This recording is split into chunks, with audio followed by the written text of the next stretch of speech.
For 62 years, the CIA said they knew nothing about Oswald. The files say otherwise. The 22nd of November, 1963, Dallas, Texas. President John F. Kennedy is riding through Dealey Plaza in an open motorcade. The crowds are cheering. And then 3 shots. Within minutes, the 35th president of the United States is dead. Within 48 hours, the man accused of pulling the trigger, Lee Harvey Oswald, is himself shot dead by a nightclub owner named Jack Ruby on live television. Before Oswald could say another word, the Warren Commission investigated and concluded Oswald acted alone. Case closed. Except it wasn't. In March 2025, President Donald Trump fulfilled a decades-old promise. Over 80,000 pages of classified JFK assassination documents held back by the government since the 1960s were finally released to the public. 80,000 pages. Historians, journalists, and researchers scrambled to go through them, and what they found was not what the government had been telling us. The files revealed that 47% of political officers serving in US embassies around the world in 1961 were actually CIA intelligence agents working under diplomatic cover. At the US embassy in France alone, the CIA had 123 undercover agents posing as diplomats. But that was just the beginning. The real bombshell was about Oswald. For over 60 years,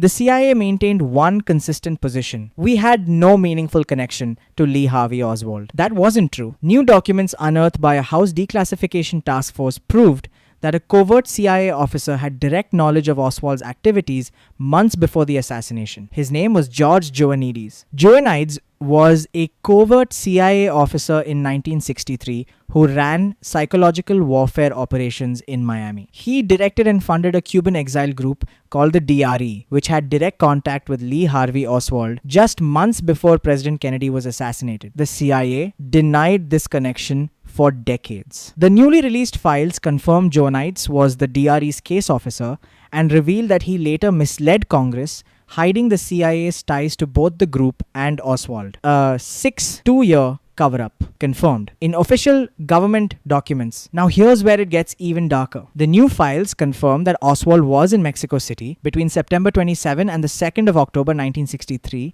just weeks before Kennedy was assassinated. While there, he visited both the Soviet embassy and the Cuban embassy. But it's WHO he met that changes everything. He met with Valery Kostikov, a known KGB officer linked to the Soviet Union's Department 13, which handled assassination operations. The CIA was aware of this meeting. They had photos, they had surveillance tapes. A memo dated the 10th of October 1963 from the CIA's Mexico City station describes Oswald's contact with Kostikov and confirms that the agency had photos and tapes of the meetings. However, this memo was altered before it was shared with the Warren Commission. The original information linking Oswald to Soviet intelligence was scrubbed from the official investigation. They didn't just know, they changed the documents. And then there's Jack Ruby, the man who silenced Oswald forever, 2 days after the assassination. The Warren Commission called him a lone, emotionally disturbed man acting on impulse. The new files tell a very different story. New documents show that Jack Ruby had long-standing connections with organized crime, specifically with Santos Traficante and Carlos Marcello, 2 mafia bosses heavily involved in the CIA's anti-Castro operations. Ruby also had a close relationship with Dallas police officers. Phone records from November 22-24, 1963